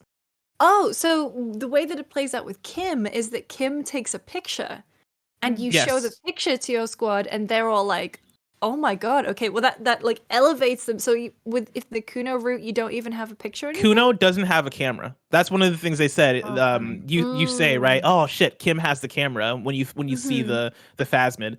That moment is amazing because it feels like a Scully, like one of the moments when Scully is like, I have no choice but to believe in this. I'm seeing it. Yeah. You know, like that's what it feels like with Kim. How So like good. how did that get you guys? Because for me, I was just confused and I thought I was hallucinating and I didn't know how to take it whatsoever until after it happened. And I was like, I guess that's the thing that's happening in this game. Simon, for you, like, what was your thought when you first saw the phasmid appear? I think most people's instant reaction is probably, I'm hallucinating, like your character's hallucinating, like this thing isn't real. But then you kind of realize this is a made up world and you're like, these things could exist. And yeah, the conversation you have with it is just really like eye opening to your character. It really gets you to really drill deep into what his problems are. And I think you also have the choice. I think I'm right in saying you go back to Shore and you have the choice to basically blame the phasmid in some way. You can basically say the killer did it because he was kind of the spores coming off of the phasmid is basically turned him crazy, which I don't think is the canon reason, I don't if think you're that's asking true. me. But yeah. But yeah, it's such a weird, cool, like, ending to the game. Because at that point I was like, not by no means disappointed with how the ending was going, but I was like, this is quite by the book. It's just a guy has shot him, and in some ways that's kind of probably what they're going for. It's just the grim reality of it, but to have that extra little twist on it was just such a cool thing to see. Lucy, me, what about you? Oh yeah. Oh, so for me, I did the cryptozoologist stuff, And I think at that point I was more prepared to accept that it might go a little wackier than I think, certainly than you expect at the beginning of the game, because of all the references to the Pale, the end of the world, which is sort of a thing that gets brought up in conversation a little bit. Specifically, Ruby mentions it, and the way that they talk about people going insane if they're listening to things for too long, like the radio frequencies and that kind of stuff. And speaking of radio frequencies, because we haven't mentioned it yet, the fact that there's like a video game development studio that runs solely off the radios in the Doomed commercial area was a super cool concept and very meta. But no, so I think because of that, and I think especially because of the stuff in the church with the 2 millimeters of nothingness, I thought there's something that you can't quite put your finger on with this place. And I remember when the phasmid moved, because for some reason I was looking in the background anyway, because obviously it's very painterly aesthetic, and there's a bit of a lull in the conversation because you're sort of weighing up whether to arrest him or not. And something in the background just sort of moved and it looked a bit weird. And then when it popped up, I genuinely had this intake of breath because I didn't feel shocked by it. I just felt like, oh, this is a cool thing I'm about to see. And then, just the way that it's, this creature who, despite living for hundreds of, I think it says it's like 350 years, and despite observing all of these humans, you're the enigma that it can't figure out, was a really cool thing. Yeah, I fully embraced it because, much like Lucy, I had been going through all the like weird stuff and reading about the Pale and like going full in on the church stuff. And I had internalized before this part. I just looked it up. Koldo Mama Dakwa, which is the thought that you can get, I think, from the cryptozoologist, where you turn your body into a listening device for cryptids and like. For the unknown. So like I had fully embraced that, like maybe my experience has opened my eyes to the Pale, like has like I've gotten close enough to the edge that I can like step through now, So I was actually disappointed to hear that you saw the phasmid no matter what, because I thought I only saw it because I had Koldo Mama Dakwa, because I'd like researched it, but then I found out later like, oh no, everybody sees the cryptid. But because I had done all that, it wasn't a surprise to me at all. It felt like a triumph because I was like, oh, I found it. Like, there it is. Like, my search has completed. Yeah. So I want to bring in some questions and some thoughts from the audience, because we asked everybody over at patreon.com/kindoffunnygames to write in with, what they had to say about Disco Elysium. So I'm going to pull a few. I want to start with Adam, who wrote in to say, so I really enjoyed the game. It was very entertaining and did some really unique things, especially the way in which it approached politics, but is then comically critical of all political leanings. So you really have to confront why you choose what you choose. However, do you think the game is too long? For a single playthrough, I think the length was nice, but it's just asking to be replayed multiple times. I would love to play more using different builds and approaching things differently, but I just can't bring myself to start knowing how long a single run can take. Do you guys think this game could be shorter? Simon, I'll start with you. I will say the first time I played it, I was actually surprised at how short it was. I thought it was going to be a lot longer than it was. I think I maybe doing like 30 to 32 hours or something around that. And I think it does end quite abruptly. Not in a bad way. I love the ending, but yeah, I was ready for another 20, 30 hours. I don't feel it's too long personally. I think you can. So when I reviewed the Final Cut version, I think I pretty much did it in about 17, 18 hours, just because I knew basically I can ignore all this. I know where to go. I know what to find. So you can do second and third playthroughs quite quickly and do it differently. But I personally didn't feel like it was too long because I just kind of wanted to stay there forever, really. Yeah, for me, I think the thing that helped the playtime a lot was one, it being my first time and getting through in about 30 hours, right? Like that also for me felt a little bit shorter than what I thought it was going to be given the kind of game it was. But it being a game that is so driven by building out the world and getting to know the characters, and there being that quote from the developers about how there's million words written for the game, or a million lines of dialogue, whatever the thing is.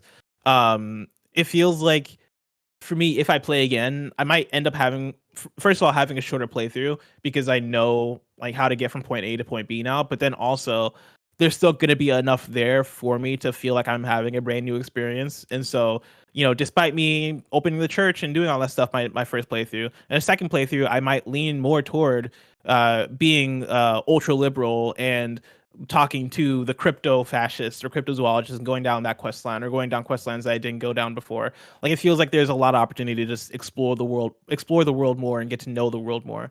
And so I'm pretty fine with the length, knowing that later playthroughs are going to be probably way quicker.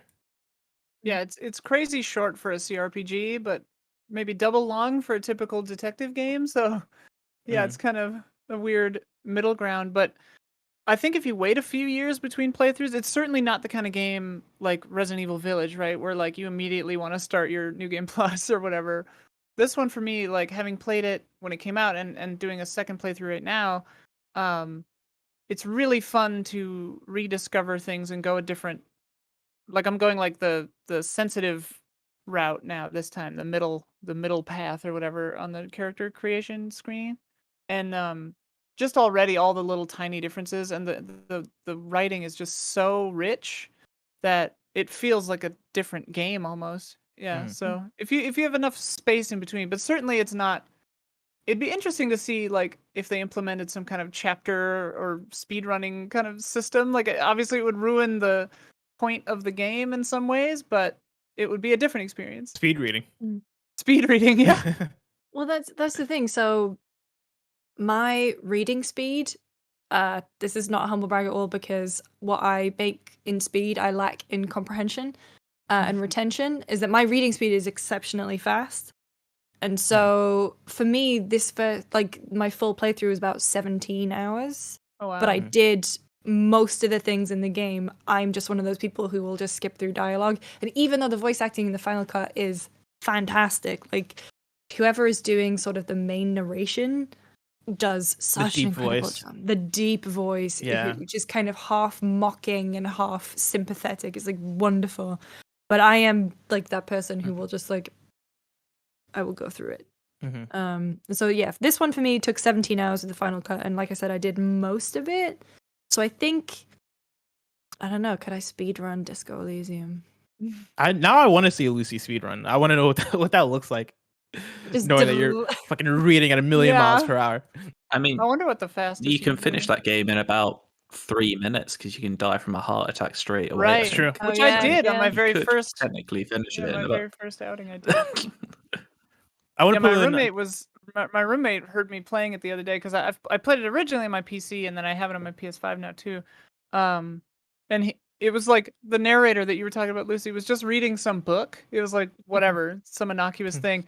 And my roommate was like, Omar from Funhouse was like, why is it so demonic? Like, what's going on? He's just reading about like plants or whatever it was, and I was like, yeah, that's just how this game is. Like, just that's how it the is. way it is. Yeah, I do love how demonic it sounds though. Like it adds so much to what it is, because it is usually narration or it being the skills, right? And for it being the voices in your head, the voices that are your mind, I like it being this thing that feels like it's up to no good, because oftentimes the thoughts in our heads can be up to no good, right? They're uncontrollable. They overpower us. They take control of us. All this shit. And so like, when it's the like encyclopedia, it feels like slightly less appropriate. But I feel like the performance there, there's a lot to shout out with it, because I think it does a good job of kind of shifting the tone when it's trying to take on like encyclopedia versus composure or electrochemistry, right? Like it portrays what it's trying to portray very well, and it all kind of comes back to like this just like deep ass like inhuman voice, which I think is purposeful there because it's inhuman. Which I love about it, because you said before that this game is like very prose like, and it it's like Nabokov to me almost, where like Invitation to a Beheading or something, where like inanimate objects are talking to you too. Like you're talking to a door sometimes, and it's that narrator talking now with the voice. It's so good. I love it. A necktie. The necktie Yeah. is incredible. I mean, that's one of the main reasons. Yeah. One of the main reasons I gave it a 10 this time around is because of that narration. And like we said, there's over 1 million words. I think that main narrator has over half of those himself. So over 500,000 words In that of VO voice. he needed to do. Yeah. And I think this is his first. I was Like he gonna did say, the it's his original first- trailer VO, but he's a jazz musician. He's not a voice. He's just a jazz musician who has an incredible That's voice. so weirdly perfect. that yeah, he's a it's jazz- incredible. I really thought it was the Yeah. same voice from Hellblade. There's like a deep voice in that game also. I could have Oh, sworn it was the yeah. same. At least it reminded me of it. But yeah, no, they did an incredible job.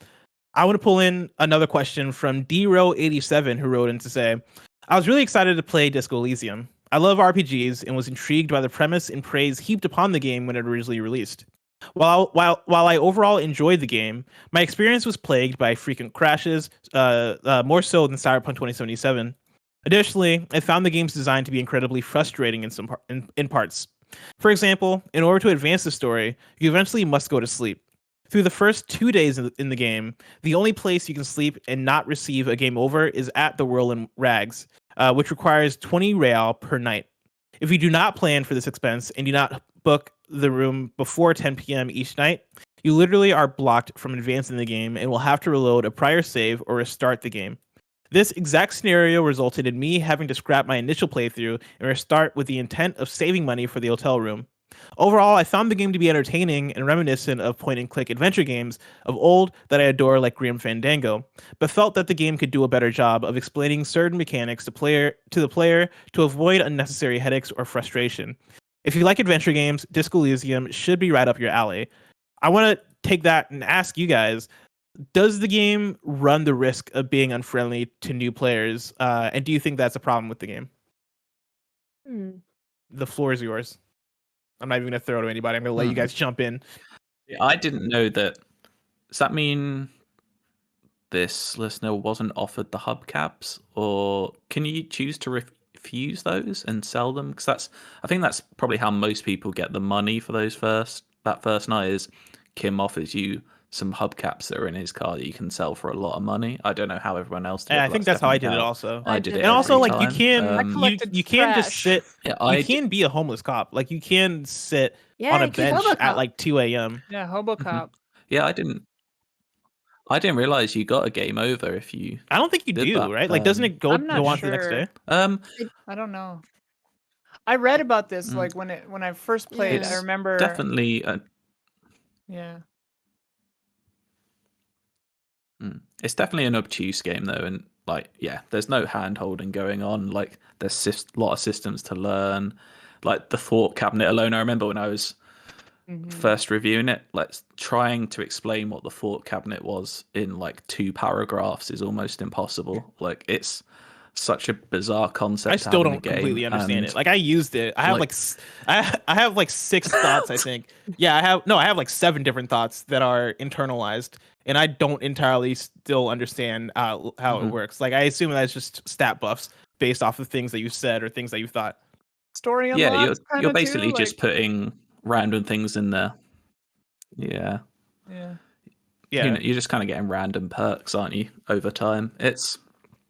But yeah, do I think it's, I don't know. I personally enjoyed it, but I can definitely, like I said right at the start, like a lot of people will just bounce straight off this game. And I think that's perfectly fair because it's definitely, if there's a game that's not for everyone, this is the game that's not for everyone. I think that there are some places where the game for sure can be unfriendly to new players. Like, for me playing through it the first time, I was pulling up a guide for many things, right? Like, one of the things was like, all right, how do I make more money? And then I eventually learned that if I hold the bag, I can collect bottles and sell the bottles at Friet. And that was a thing that, you know, like, once I understood that, I was like, cool, boom, okay, this is gonna be so helpful for me finding a place to stay for the night. But that did take me like opening up a guide along with understanding. I think for me, the biggest thing that could have used more explanation was the passage of time and how that works, because the way the game works is with dialogue. that's what passes time. But it's not as obvious when you're just regularly playing. You know, like you might stand around waiting for the clock to move and not understanding what makes it move, and not understanding that you basically need to like sleep and go on to the next day before certain things open up. And that You would can read that a would book to pass yeah. time. Yeah. Like read a book, like basically you just have to make dialogue go in some sort of way in order to pass time. And that was the thing that I found, that in some parts I felt like I was trying to game a bit in the way that I was extending conversation and going through all the options, not necessarily because I cared about certain dialogue options, more so because I knew that this would get me closer to the nighttime so that I can sleep, so that I can wake up, so that I can do the task that I really want to do. That's gonna open up the next day. I think certain things like that could have been explained better.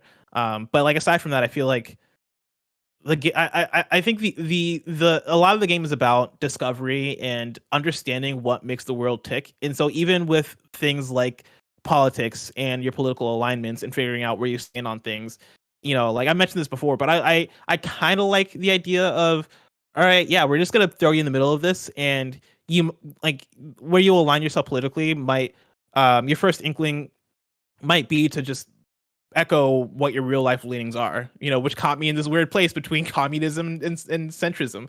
And I was Yeah. like, where's the regular liberalism?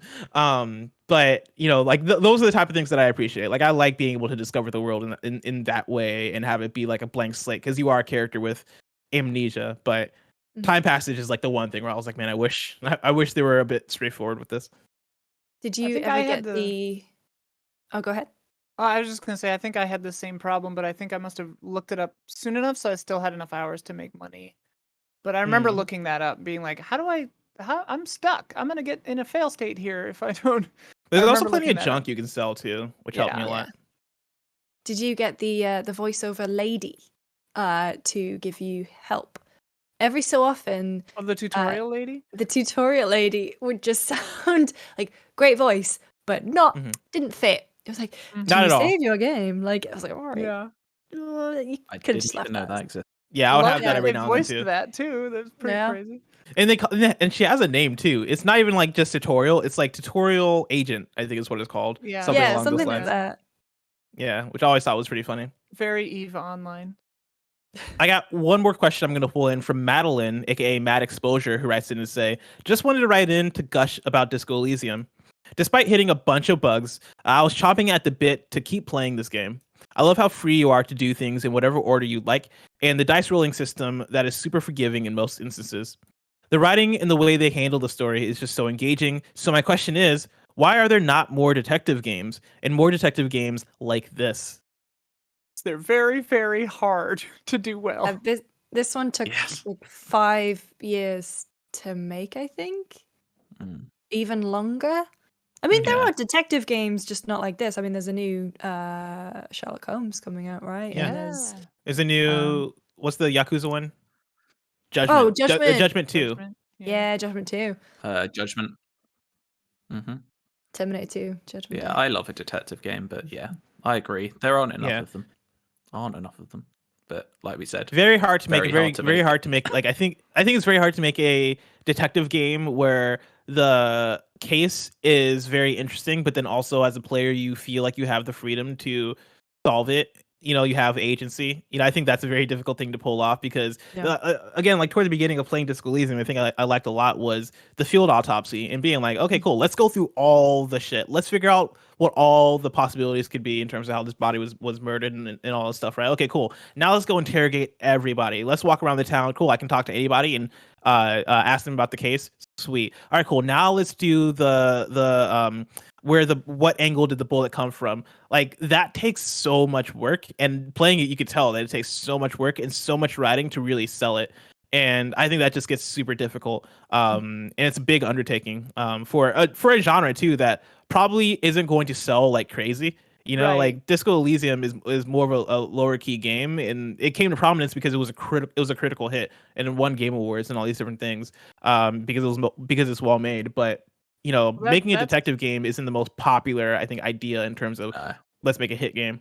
That's what I was gonna say. Is like this is the perfect nexus for this particular game of like a small enough team who happen to be like very good writers and creators and just very intelligent talented people who are willing to make a game like this, like take a chance on something that this game totally could have failed. Like everyone could have bounced off it because it was too obtuse and it could have just like died on the vine.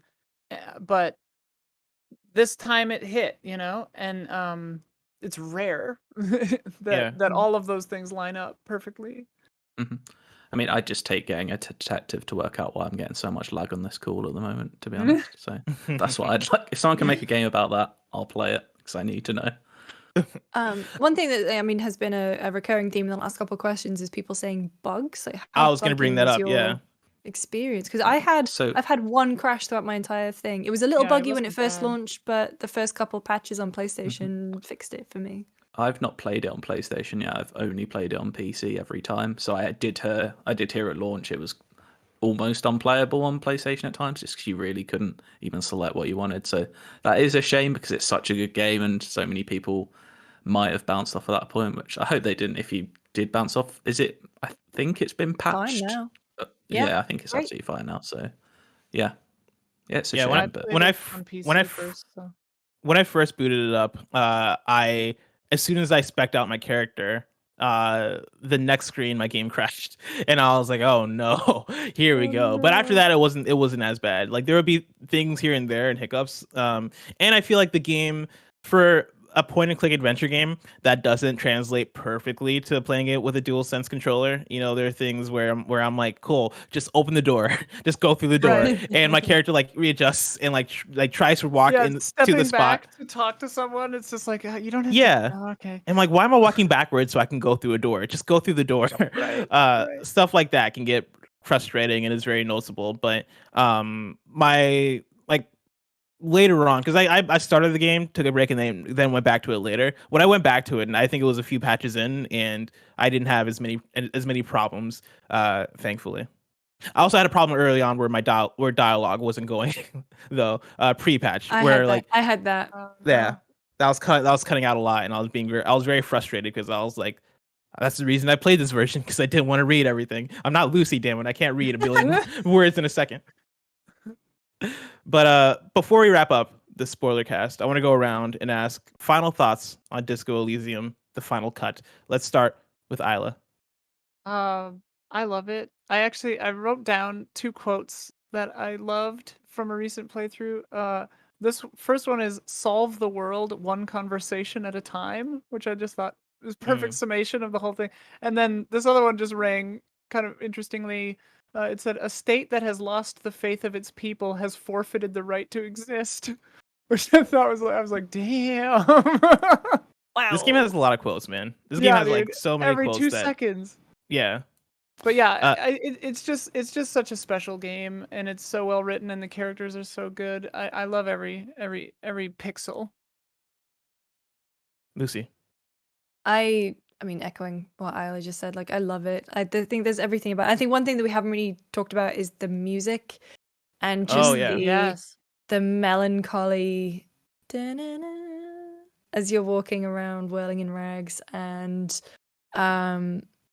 it's such a great, I think everything about it sets the mood so well. But I think that like piece of music with the art style is just so, like, you sort of know that this place has a history and it's checkered and dark and depressing, and then you find those like little glimmers of hope.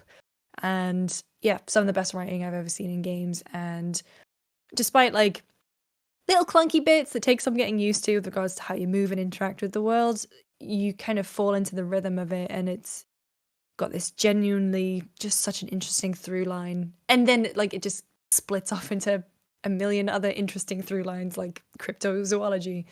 But it's such a special game, and I'm really glad that like we were talking about earlier, this one hit, because imagine if it didn't, and we would have been deprived of it. Simon. Yeah, I just love it as well, because it's everything I love in my most pretentious ways as well. Like, I love my detective fiction, but one of my favorite books is like The Outsider by Albert Camus, and there's a lot of that in there. And I also am obsessed with the Russian Revolution because I'm an absolute history nerd. So like this is kind of like on paper should be a game for me, and I'm so happy that it all came together. And yeah, it's it's one of the best games I think I'll ever play, and I can't wait to see what they do next, because if it's in this world or if it's out of it, they have my full faith. Do you think it'll be now Disco after what Elysium they've 2? done.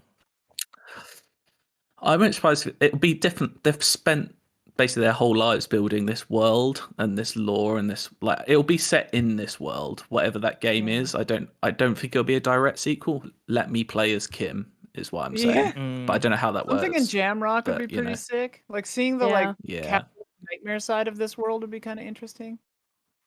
The only thing that I know from talking to Robert that one time is that I asked him if there was like any ideas that they didn't get to do in this one that he really wanted to explore, and he said a sex scene, because they had the sort of action scene. Interesting. But he said, yeah, they wanted to kind of explore how that would work in a game like Disco Elysium. It is So- A decidedly roll of the dice absent, every time, isn't it? of romance. Yeah, maybe happily so. I would be down. I mean, knowing my character, it would be a very sad sex scene. You know, it'd be very depressing and anxiety driven. But like, you know, it's real. That's real right socks there. on. Yeah. Socks on, yeah. Yeah, I do. I mean, for my final thoughts, you know, I very much enjoyed this game. I think it's fantastic. It's one of the ones where by the time I got through it, I was like, I really hope this influences writing in a lot of other games, because I think the like I can't even call it a gimmick. I was gonna say the gimmick of it, but it feels like way more than gimmick, right? Like the idea of having the different skills and having them talk to your character, and the amount of insight that gives to you and your own character, the other characters, and the world itself.